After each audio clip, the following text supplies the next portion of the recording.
সুবহানাল্লাহ। তাহলে বিপদ যখন আসবে ধৈর্যের সাথে বিপদের সময়টাকে পার করতে হবে।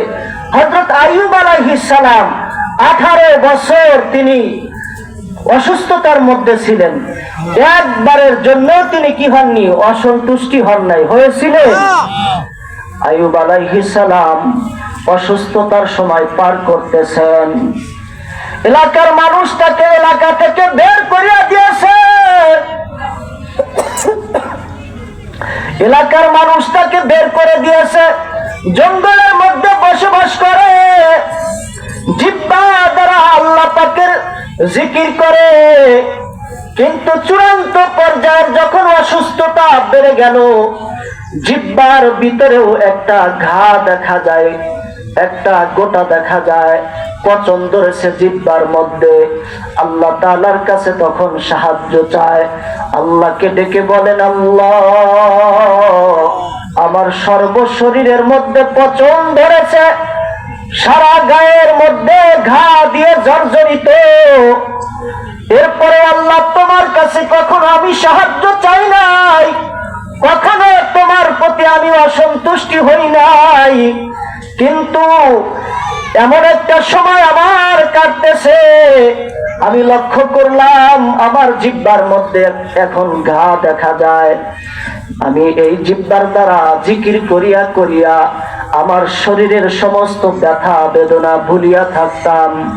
জিকিরের মধ্যে মাওলা পাকের এমন মজা, জিকির করিয়া আমি আপনার স্বাদের মজার মধ্যে মাতিয়া থাকতাম, শরীরের অন্যান্য কষ্টগুলো আমি ভুলিয়া থাকতাম, কিন্তু আমার জিহ্বার মধ্যে এখন দেখতেছি ঘা হয়ে গেছে।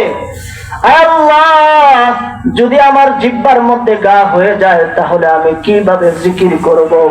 আপনি আমাকে শিফা দান করুন, সুস্থতা দান করুন। আল্লাহ পাক যখন আইয়ুব আলাইহিস সালামের মুখে সাহায্য চাইলেন, সাহায্য দেখতে পাইলেন, আইয়ুব আলাইহিস সালাম যখন আল্লাহ তাআলার কাছে সাহায্য চাইলেন, আল্লাহ পাক শুনতে পারলেন। আল্লাহ পাক তখন আইয়ুব আলাইহিস সালামকে বলেন, আইয়ুব তুমি তোমার পায়ের কিরালি দিয়ে একটা জমিনের মধ্যে তুমি আঘাত করো, আঘাত করার সাথে সাথে সেখান থেকে ফোয়ারা দ্বারা, ঝর্ণা দ্বারা পানি বের হওয়া শুরু করলো। সুবহানাল্লাহ। পানি বের হয়ে গেছে। আল্লাহ পাক বললেন এখানে গোসল করো। গোসল করেছে, গোসল করার সারা তার শরীর থেকে সমস্ত ঘা পচন দূর হয়ে গেছে। শুধু তাই নয়, শরীরের ভিতরে আল্লাহ পাক এত সুন্দর চামড়া গজায় দিয়েছেন, এখন আর আগের মতো আইয়ুব আলাইহিস সালাম দেখা যায় না, আগের থেকে বহু গুণে সুন্দর দেখা যায়। সুবহানাল্লাহ। এদিকে বিবি রহিমা তালাশ করতেছে, আমার স্বামী কই, স্বামী কই, খুঁজে দেখে পায় না। খুঁজতে খুঁজতে এক বৃদ্ধ লোকের কাছে সামনে এসে হাজির হয়েছে, জিজ্ঞাসা করতেছে, আপনি কি এখানে এক বৃদ্ধ অসুস্থ লোক শোয়া ছিল, তাকে কি আপনি দেখেছেন? বৃদ্ধ লোক তখন বলে, তাকে তো দেখি নাই, তবে তুমি আমাকে একটু লক্ষ্য করে দেখো তো সে বৃদ্ধ লোকটা আমি কিনা।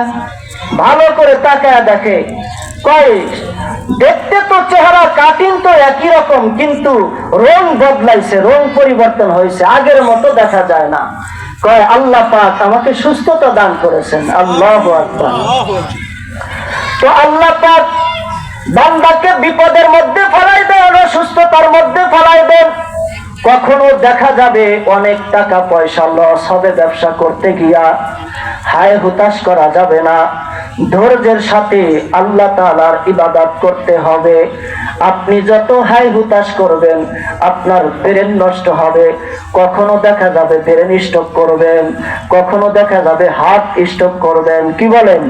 টেনশন করা যাবে না, বিপদ তো আল্লাহ পাকি দিয়েছেন। বিপদ, সুখ, দুঃখ সব কিছুই চিরদিন থাকে না, অস্থায়ী এগুলা। যদি দেখেন বিপদে পড়েছেন, এই বিপদ তার যতটুকু সময় ওই সময় সে থাকবে, এর আগেও যাবে না, এর পরেও যাবে না।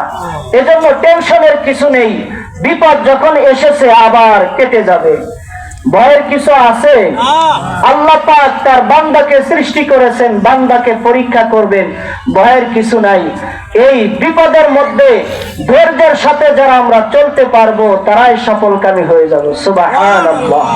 সাহাবায়ে কেরাম তারা কিভাবে বিপদের